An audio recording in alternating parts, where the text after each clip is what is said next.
Okay. Practice quiz. We have a quiz, and then over the break, just that one really 12-page paper about your feelies, and then you're done. You know, my paper's be titled Kumbaya. Kumbaya. It's gonna be the lyrics of Kumbaya. There you go. That's a good paper. Okay. We got 16 questions.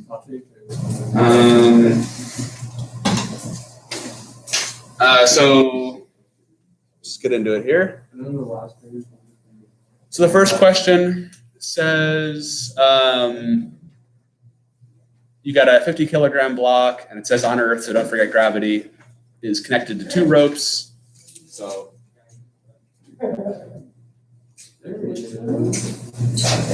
Oh, you are here, Winslow. Yes, I don't know. It just wouldn't go, and so there's like a half-mile line just sitting there waiting to. Oh, the mic broke? Yeah. It sat there for a while. Okay, so by the way, not every question has a diagram. So if you're taking the quiz and you feel like the question maybe is, if you think the wording is ambiguous, just let me know. I can try to clarify it for you. But anyway, on your quiz, it'll be a question exactly like this. It'll say, don't forget about gravity. So don't forget about gravity, the 490 Newton gravity vector.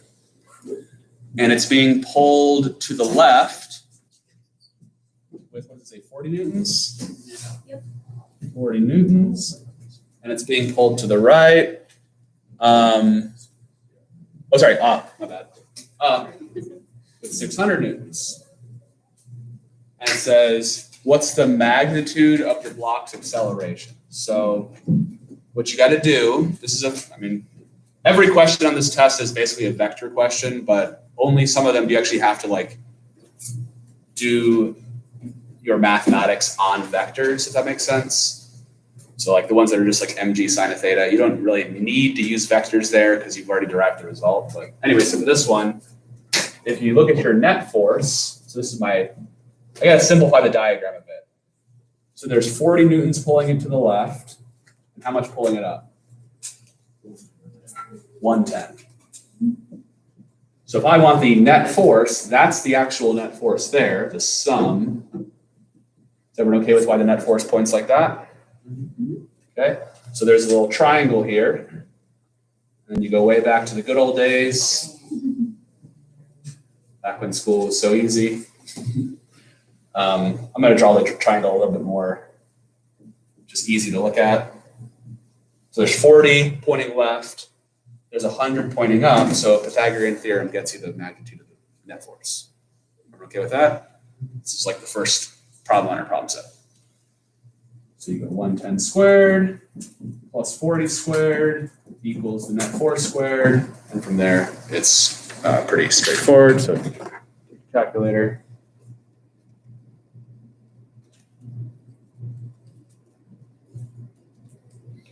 So I'm getting about 117.05.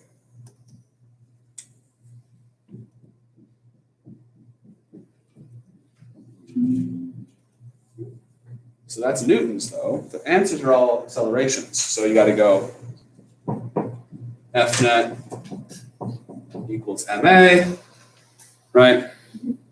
We make it, Kate. You want a Red Bull or something? Okay. Or Kate.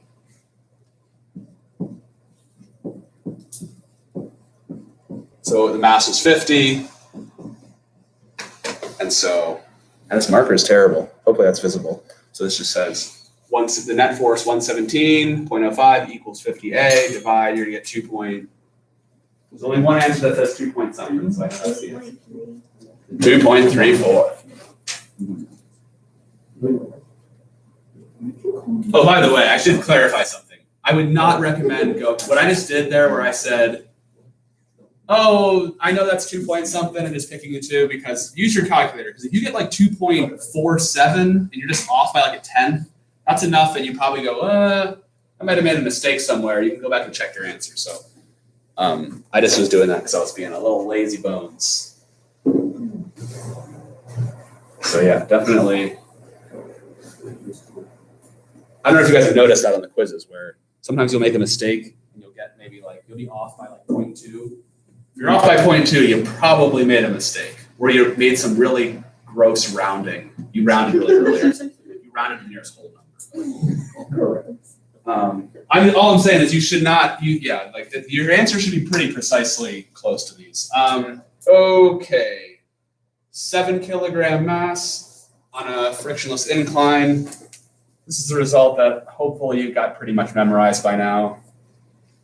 This is usually a pretty quick quiz because I made it so that if you derive every answer, like if you take this question and go and do all the geometry, you'll still have time to finish the quiz. But most of us, I think, are just going to go, well, this is a famous result, right? For a frictionless incline, the acceleration is g sine theta. Everyone okay with that? So 9.8 times the sine of this question is 30 degrees. That gets you 4.9. Okay. Pretty painless, right? So number 3 says you've got 2 block ramp systems. And so system A, here's system A, a 30-degree incline, and they're both frictionless. And then system B is a 45-degree incline. This question doesn't bring up mass, but if it did, that would just be a red herring, right? Like you wouldn't need, mass is irrelevant to this question. So the question is saying, if when they release, this guy has an acceleration of A. And the question is, what's this guy's acceleration? Firstly, it's going to be a bigger number, okay? So you can already cross out answers like 1/2 A makes no sense. Why would it be half the acceleration? Root 2 over 2? No, again, same reason. Okay, 1 over root 2? Again, same reason. So it can't be this choice, or this choice. So it's got to be, and it can't be the same. That would make no sense. It's got to be either double or root 2 times bigger. Cool beans? You can do this as a calculator-assisted question, but it's probably pretty easy just to go, my acceleration is g times sine of 30. So g times 1/2. Let's call this one an acceleration of block B. That's the thing we're solving for. That is g times sine of 45. The sine of 45 is root 2 over 2. So how does this compare to that? Well, this is root 2 times bigger than that. If that doesn't occur to you, the fact that it's root 2 times bigger, you can use a substitution. Like you could solve this and go, like, for example, solve for g. G equals 2a, and on this one, g equals 2 over root 2 times a sub b, and then set those equal and solve. That makes sense? So if you prefer to use algebra, you can, but I hope, if it doesn't occur to you immediately why this is root 2 times bigger than this, just, push yourself. You can see it, like, right, if I rewrite this as g times 1/2 times root 2, maybe now it's clearer, right? That right there is the A from before. So anyway, the answer is that it's root 2 times bigger. All right, you guys feel okay about that? No questions? All right. Number 4 just says you've got a ramp. There's a whole bunch of quantities involved. So it says there's a inclination of the ramp theta. There's friction involved, so mu. There's the block has mass m. Did I forget anything? I think that's it, right? Oh, of course, there's also g. G is 9.8. So there's 4 quantities, and it's asking which one will have an effect on the block's acceleration when it's released. So let's get the obvious stuff. Does the strength of gravity matter? Yes, of course. Right? Okay. Does how steep the ramp is matter? Does how frictiony the ramp is matter? Does the mass of the block matter? No. Okay, good. So it's these three.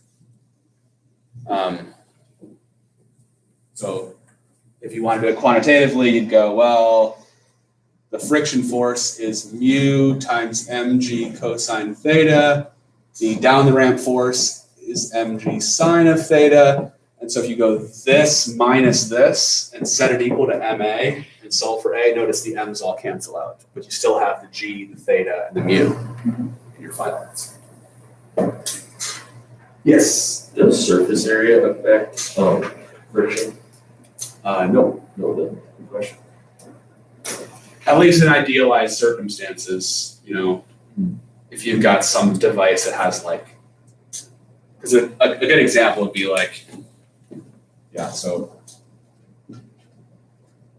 so say this block and this block, this one's got more surface area, but if they're both, say, 100 kilograms, what we know is that the friction force, at least for a flat surface, would be this. So surface area doesn't matter. Where it starts to get a little dicey is, I don't know, say these are instead little two little really pointy legs. Those might engage with the surface in sort of a different way. But in a perfect world, then no, the surface area wouldn't really matter. I think that's a good question. Good thing to keep in mind. Mu, theta, and g. That's it. Okay.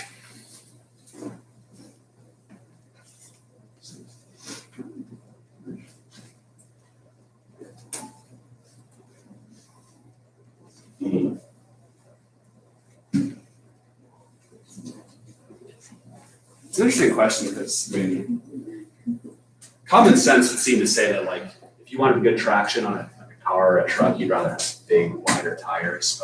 And I think that's getting into the interaction between the tire and say dirt. Yeah. Is not really.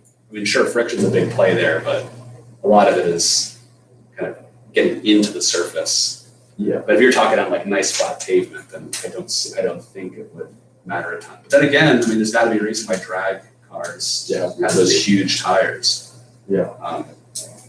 Anyway, those are interesting. You ever watch a slow-mo of those drag racing tires? They warp. We have time. Remind me to watch a video. They just warp a lot because the tires are not at a huge pressure. So when that torque starts to happen on the tire, and there's so much grip between the tire and the road that it twists the tire and deforms it. It's pretty interesting. Okay, number 5. So this says block A and block B are both initially at rest at the top of a frictionless ramp with a 45-degree incline. So it's 2 blocks on the same ramp. Okay. One of them has a 5 kilogram mass. One of them has a 10 kilogram mass. When they're released, the 5 kilogram block has an acceleration of A. What's the acceleration of block B? It's just the same. It's a kind of a trick question. Okay. It's not really a trick question. It's just a question that's supposed to get you to think about: does the mass matter? No. Okay. Does the mass ever matter? For Ramps or slopes or... it would matter if you asked a question like, "What's the normal force exerted on the block?" That mass would matter. Or, what we'll get into later, we'll start asking questions about how much energy is associated with the block. And so if you say how much energy is there, you'd say, oh, definitely the mass matters. A 100 kilogram block has a lot more energy than a 1 kilogram block. But in terms of how long will it take to get to the bottom, mass won't matter. What's the acceleration? Mass doesn't matter. Things like that. You'll notice, if you go back to all the formulas we derived, the math, every time we're solving for acceleration or solving for a time or a distance, the mass always drops out of those equations. We never half mass. Okay, number 6. You got a 20 kilogram block, is on an adjustable ramp, and the angle of inclination theta is increased until the block starts to slide. If it first starts to slide when theta is 25 degrees, what's the coefficient of static friction between the block and the ramp? This is one you might have this formula memorized, I'm not sure. You've seen it a couple times. The two that you really should know would be the friction is mu times the normal force. The normal force is mg cosine theta. And then the down the ramp, I should put a 25 in there, shouldn't I? And then the down the ramp force is mg sine of theta. So those are two results that hopefully you've seen those enough times that it's just kind of imprinted in your mind. So for a question like this, you just go, well, if I was tilting the ramp up and this is that critical moment when it starts to slide, I can set those equal to each other. And if you set those equal, cancel out the m's and the g's. So mu is just going to be sine of 25 divided by cosine of 25, which is incidentally, who wants to flex their trig knowledge? The tangent of 25. So if you want to be really fancy, so what I was saying is earlier, like you might, now is this necessary? No, calculator will tell you what sine 25 divided by cosine 25 is for sure. But, okay, so what's the answer? 0.466. 0.47. Rounding up to the nearest 100. No questions on that, guys?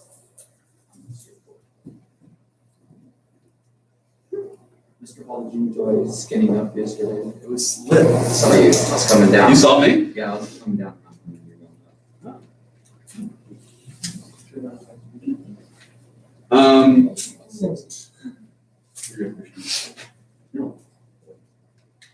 Okay, number 7.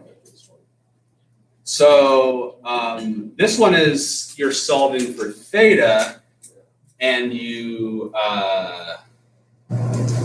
well, it's the same question pretty much. You set it up the same way. You say, as you tilt this thing, right? Initially, when it's really flat, this is a big number, right? Because cosine of a small angle is pretty big. Sine of a small angle is really small. So this number is initially, when the ramp is not very steep, this number is big, this number is small. As you tilt it up, right, this number gets bigger, and this number gets smaller while this number gets bigger. Eventually they intersect. Long story short, you set them equal again, and you're solving for theta this time. So this is where, if you get stuck here, so if you end up, so you set them equal, so you have mg sine of theta equals mu times mg cosine theta, cancel, cancel, cancel.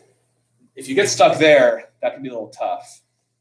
This is where knowing, was it 0.40? 40? This is where it helps to know that sine divided by cosine is tangent.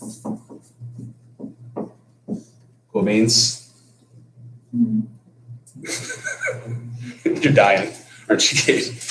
I appreciate you trying to stay awake. That's good. Just know you have my full sympathies. Okay, anyway, you got to use inverse tangent, right? So what's the inverse tangent of 0.4? It's about 21.8. Cool beanies? Yes. Okay.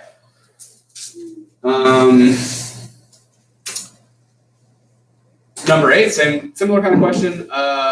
There's a 30-degree incline. We know the coefficient of friction. A lot of these we're going to simplify and just say that K and S are the same. What's the acceleration? Now, what do you notice here? There's something you might notice in the answer choices on number 8. One pops out to you. 0 matters, right? So the answer might be that there's too much friction, right, and it just doesn't move. So it could be that. Let's get the answer.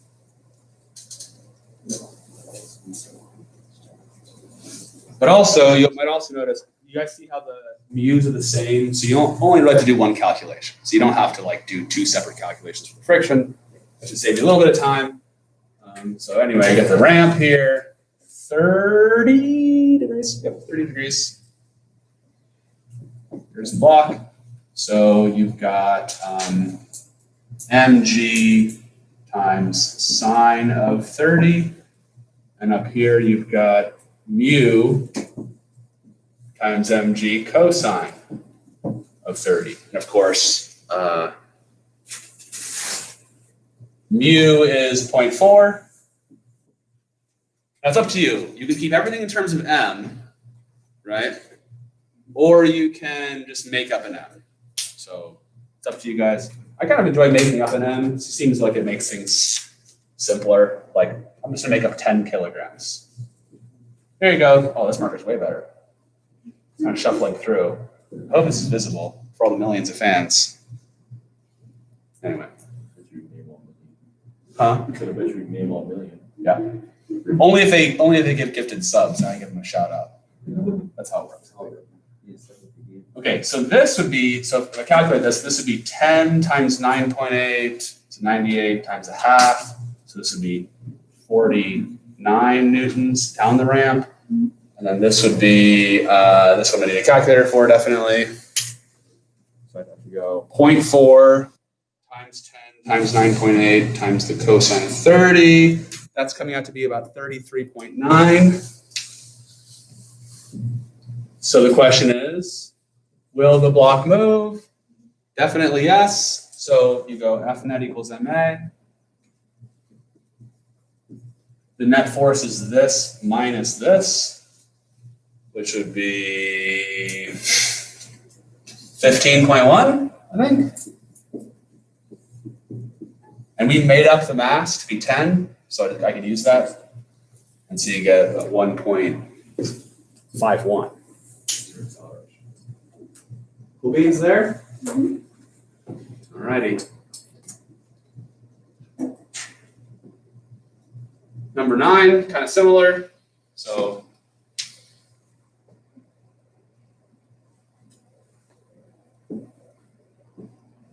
just different numbers. So for number 9,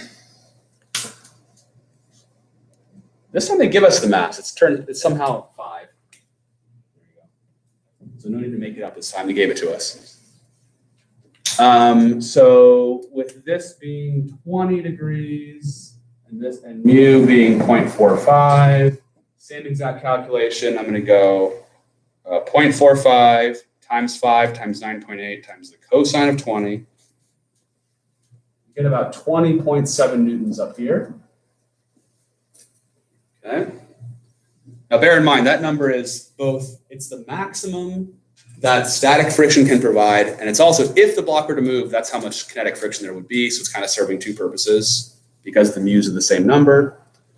Anyway, down the ramp would be 5 times 9.8 times the sine of 20, which is only 16.76 roughly. So what's going to happen, guys?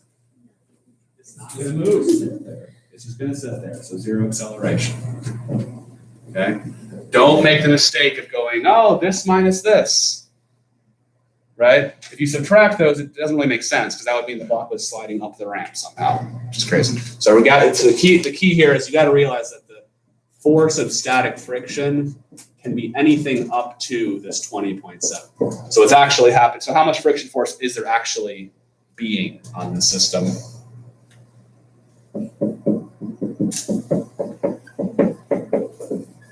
So that's how much friction force there actually is. Actually. Does that make sense?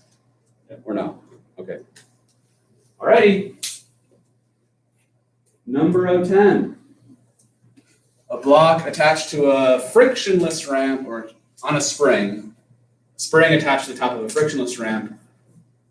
Theta is 24 degrees. The spring's initial length is 50 centimeters. We add a 6 kilogram block to the spring, and it stretches out to 70 centimeters. Okay, so this question looks really complicated, but it's not complicated.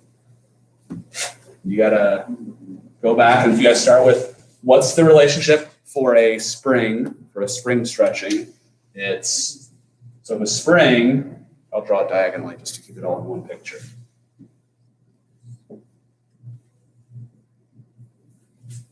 So the spring is initially, say 0.5. Yeah. It's initially 0.5 meters and it stretches out to, not the scale. Okay. The idea for a spring is that we're solving for K. Yeah. The K value is how much extra force was provided divided by how much extra length was the spring stretched by. So how much force did we add? Well, mg sine theta. Are you guys okay with that? That's how much force is pointing down the ramp. How much delta L was there? Well, 1/5 of a meter. So that's how many newtons you got.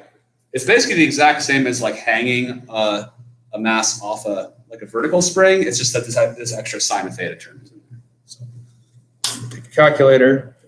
6 times 9.8 sine of 24 divided by 0.2. You get about 119.6.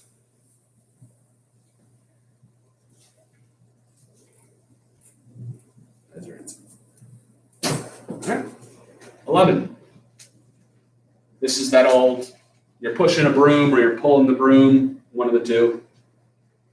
We're pushing it to the left. This is maybe one of the more involved questions on the quiz, but hopefully it's not the worst. There's just one little trick to it. So we have this I'm going to draw my mass really small to kind of aid I'm also going to draw my X and Y axes. So this is number 11. So first thing, it's being pushed to the left by a 50 Newton force. So that's 50. At a 30-degree angle. Are we all okay with that? How I took that, because I know the picture, it shows like a handle or a rod like this, but that force comes down in that direction. Okay, so then, we might as well resolve this into its components while we're here. So that vector would this would be 50 cosine of 30 right here. I know this one, I know 50 sine of 30 is 25. Someone tell me what 50 cosine of 30 is, what number goes there? 43.3. Okay, so right now, just from the rod, we have 25 newtons pushing down, we have 43 newtons pushing to the left. Okay, there's also gravity, don't forget gravity. How heavy is the block? 5. There's 49 newtons, that's just called gravity. So how much total down force is there on this thing? Total downward force. Exactly, 74. Everyone okay with that? So if you add these are the two vertical forces. So 25 plus 49 must balance out the normal force. Because this block's not going up or down, right? The vertical forces must balance. So the normal force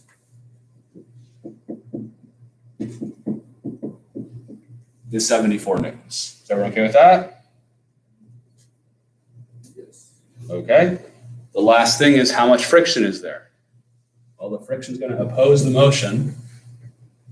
So the friction force is mu 0.35 times the normal force. There you go.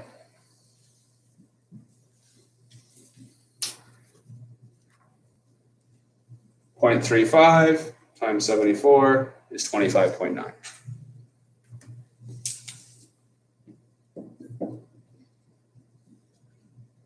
So this problem could be made more lengthy by asking what's the acceleration. We're pretty close to that. If you wanted the acceleration, you would just subtract this left force and this right force. Subtract those, that's the net force, and then divide the net force by the mass if you want the acceleration. But they're just asking us, what is the friction? Okay. Are there any questions on that, bro? What? Oh, I said negative, go for it. Ghost Rider. Is that the guy with the skull? Nicolas Cage? It's Top Gun. But yes, you are I correct. hate Top Gun. That's the worst. Oh my god. I love saying that. It's great. People get so mad if you say you hate Top Gun. Let the record show that Top Gun is the worst movie ever made. It's on the internet now, and now it's true. It's a fact. Okay. What? I'm good.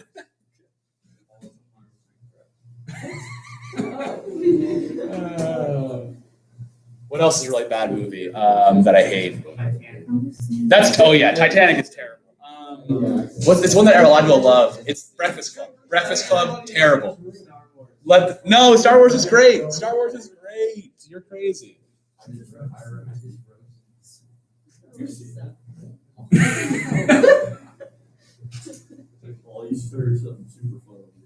What? Sorry, Aaron. Well, Caleb's like, well, it's all fun until the Air Force has to show up. It's like it's a Navy movie, Caleb.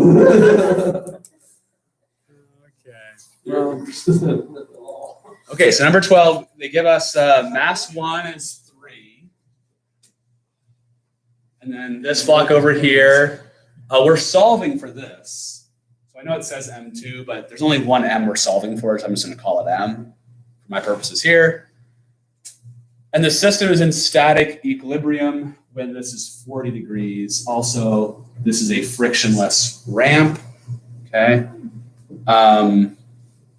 Okay, so this is actually a pretty simple question because you just have how much force is pulling this down, mg, how much force is pulling this guy down the ramp,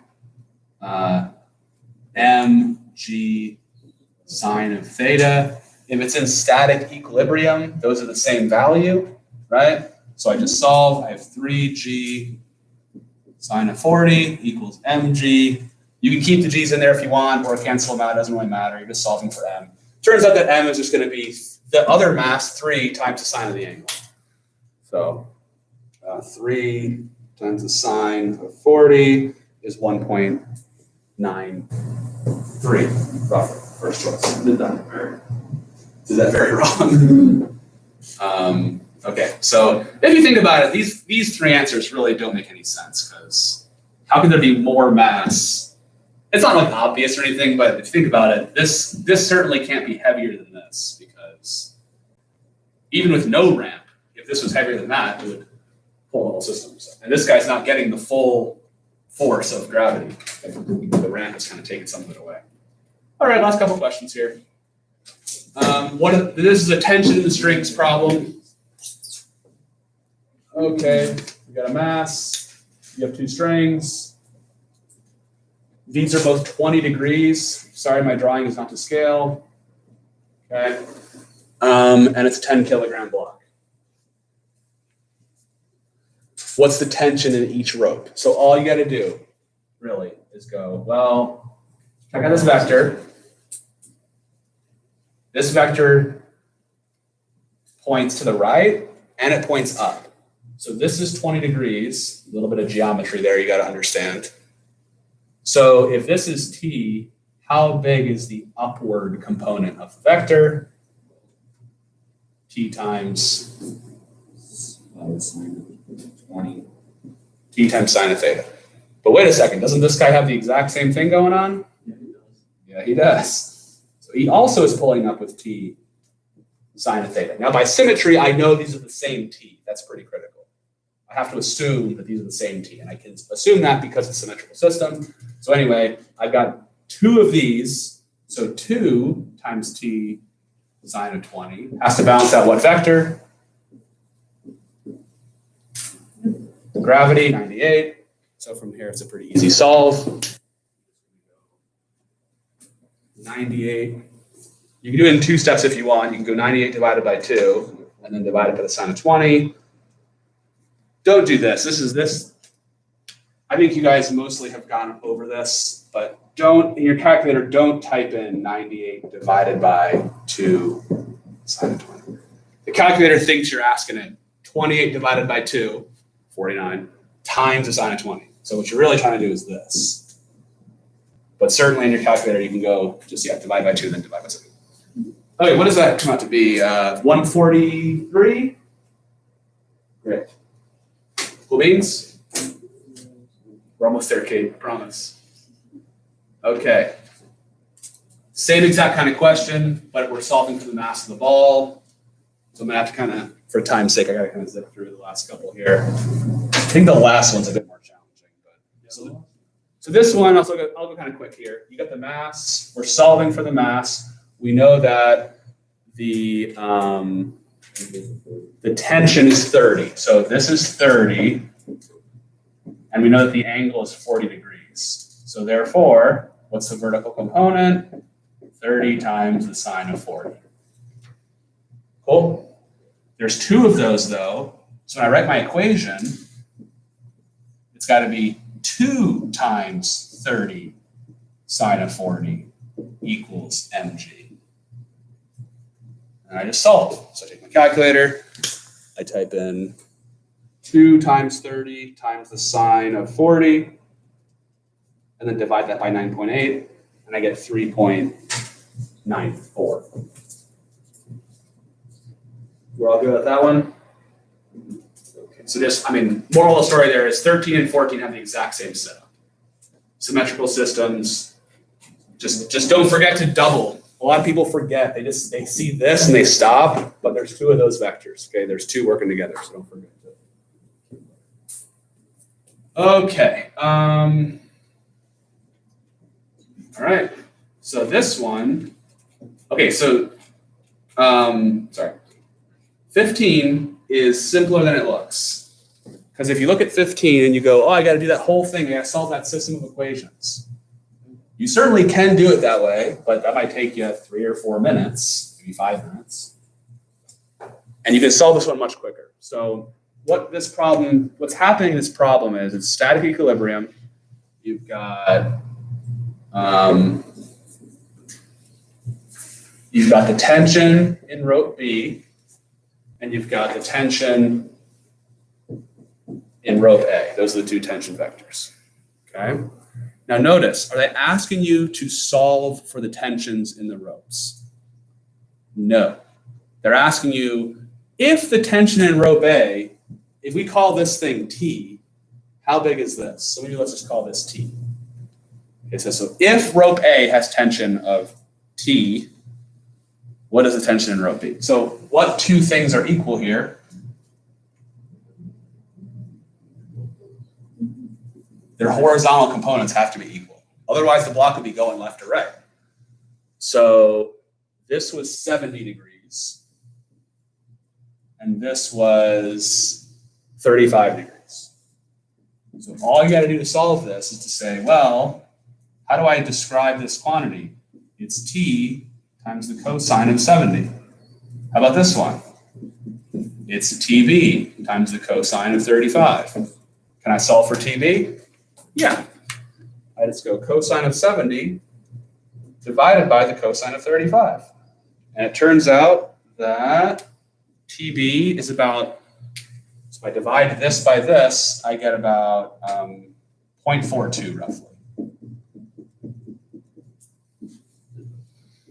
Cool beans? Want to understand that? So it turns out it's a little bit less than half the tension. Okay, and then the last one, the bell might ring here, but this is actually not that long of a question. So it's a 10 kilogram block, so 98 newtons of gravity. There's this 60-degree angle. Okay, so that's 60 degrees. And then there's this totally horizontal vector, sorry. So the first thing we might notice is that these, I did a crappy drawing, but these are the same size.